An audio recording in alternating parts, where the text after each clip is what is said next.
Yes, so my name is Jen Corcoran. I'm a film producer. So that would be my involvement in the creative arts. I've been doing that for, I've been working in film for about 10, 12 years now, and really working in production for the last 4 or 5. Great. So, was this something you wanted to do as a kid? Was there what inspired you to get into film production? Um, I don't know really. It definitely wasn't something that I thought I could do. I probably didn't even know what a film producer was. But definitely when I was a kid, I would I would read a lot, and playing computer games, and definitely watching whatever was on TV. So I guess I was surrounded by stories all of the time. And then probably when I was about 16 or so, I started. Um, Watching more films and understanding, I guess, what film was. I saw a film called Run Lola Run. Probably when I was about 15 or 16, and that was unlike anything I'd ever seen before. Previously in mainstream film, I was just like, wow, what was that? Like, it was incredible. And There's a film as well called Three Colors Blue, that I watched a really late night on telly at one point. I was just like, oh, okay, what's this? And then I used to go to, like, it would either be HMV or it'd be Virgin Megastores, and they do these deals that were like 3 DVDs for a tenner or 5 DVDs for 20. And then I'd just be in, like, in the basement in HMV, like, going through, and or maybe I'd seen that advertised, or I recognised that packaging, or I was starting to recognise names of directors and stuff. And that was my sort of education in film, because I suppose we didn't have, or the internet wasn't as, information on the internet wasn't as readily accessible as it is now. So you just kind of had to pick it up from magazines and whatever else. So yeah, so I did that, and but I suppose I still didn't know that film could be a career. And then I went off to uni in London. I was exposed to a lot more culturally there, and then I did a history degree actually. And then when I graduated, I was looking for jobs, knew that I probably wanted to do something in like culture or creative arts, and was lucky enough to get an internship in something called film sales. And I didn't know what film sales, but it's basically about selling the international rights to films. But part of that process is about raising a budget to get a film made. So without realizing it, I was exposed to lots of different kind of parts of the filmmaking process that I didn't understand before. And that was my education in it. But I definitely remember thinking in that first sort of trainee placement internship, this is exactly where I want to be. This is exactly what I want to do, and that hasn't ever gone away really. Brilliant, absolutely fantastic. So, so I don't even know what you're up to now. I'd love to hear about what you've got on at the moment, and where you see yourself going forward from here. Yeah. So I set up a company a couple of years ago. It's called Freya Films. So previously, I was working for a company making documentaries in London, and so that was kind of my education as a producer. I was working for a company called My Accomplice there, and through sort of making those documentaries, that was the point at which I was thinking about, okay, well, what are the films that I want to make? Um, so what I'm mainly up to at the moment, there's a documentary that I'm working on, and where I have been working on for about 4 or 5 years, in Naples in Italy, called Hide and Seek. So it's about a family in Naples, but particularly about a young boy and sort of what the possibilities are for him growing up in this particular community in Naples, which has a lot of challenges in terms of youth unemployment and crime, but also this sort of weird global fascination with Camorra in Naples, and kind of organized crime and gang culture in Naples, and how that's actually been quite damaging for the people that live there. I'm working with a Neapolitan director, Victoria Fiore, on that film, and we've been just working with this kid and with his grandmother for the last 4 years to tell their story, but to try, and I think what's been important to us in the making of that film is working really closely and collaboratively with that family so that they have agency in how their own story is told.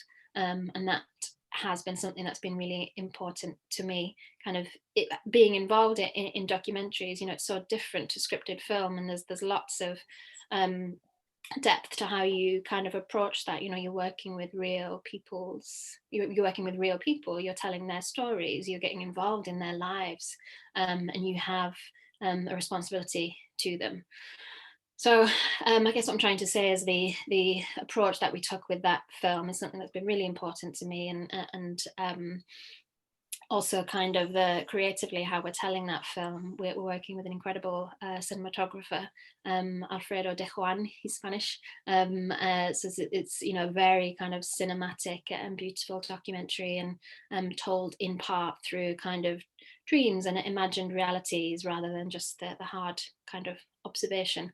So yes, that's something that's been very enjoyable in the last 4 years or so.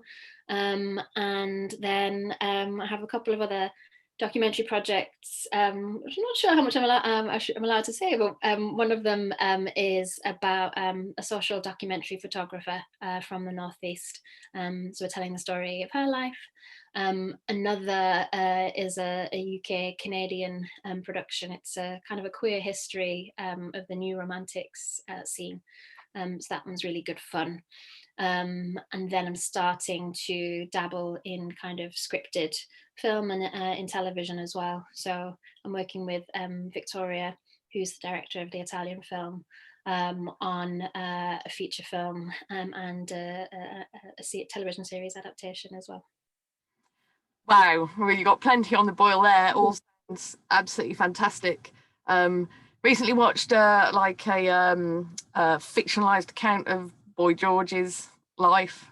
That was really interesting, like to see that kind of scene unfolding there. This documentary in Naples sounds fantastic, and I really resonate with this idea of, I mean, obviously Teesside itself has suffered a lot from imposed narratives. And with this project, eventually deciding that I want to do a YouTube channel rather than a website, so that all the interviews just speak for themselves. And then at the end of it, I'm going to have the dilemma of, to a certain extent, I'm going to be imposing a narrative on it because I'm going to be editing 42 hours of footage down to like half an hour or an hour. So just got to be really, really wary about how I'm selecting things and why. But I'm not intending to actually put any kind of narrative on it. It will just be clips. But you will, by the nature of editing it, as a creator, because you're going to have a finite piece of work. So you will have a narrative thread or a through line. So just by the nature of editing the clips down, you will have your narrative on it. But I think it's just about having an awareness of that, and doing things responsibly. And I think you're right, it probably is the kind of, having seen where Teesside has been represented on screen, that sort of feeling is, and that kind of experience is kind of what I brought to that. It's the film that we're making in Naples, that's kind of been a really important understanding to have. Yeah, absolutely. It's a fine line to toe. So I guess we kind of touched on it a little bit with that question, but I just like to ask people, apart from like this idea of the end of it having an end product, a website, a YouTube channel, a publication, what do you think the involvement with the arts gives to people kind of as part of their daily lives, and what do you think it contributes to society? Well, I think we've seen kind of in lockdown through COVID, the one thing that we've all been able to kind of have as a touchstone has been arts in some form. Whether you're watching Netflix, or whether you're reading a book, you're watching a film, it's been something that has provided comfort to people. So that's important. And I think the fact that the arts can put something into the world that is either, I suppose, beautiful or important, or at least interesting, raises a question. It gets us thinking and using our brains and reflecting on ourselves and on, what we are doing sometimes in the world, and while we're here. And I think that's incredibly important. I would also say politically as well.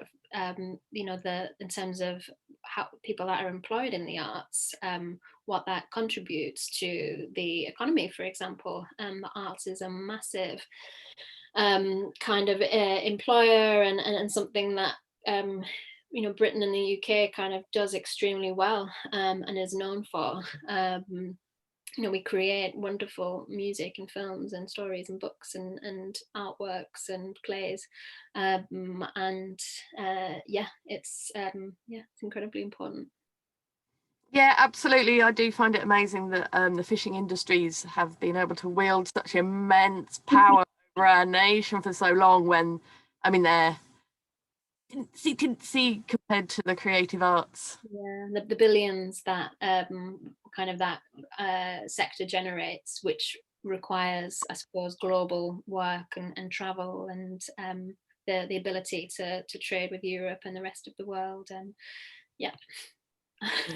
Yeah. Not knocking fisheries, I think fishing is an incredible vocation. I think as much as the arts, it's just we want to be able to carry on and practice, and I think we need to have more recognition of the part that arts plays in our daily lives and in our society, and keeping people out of more traditional mental health services. Absolutely. We haven't spoken about art as therapy yet, but it's incredibly important to be kind of creating yourself. And I think it's kind of tied to the why I guess the sector isn't perceived as a large industry in the way that it is.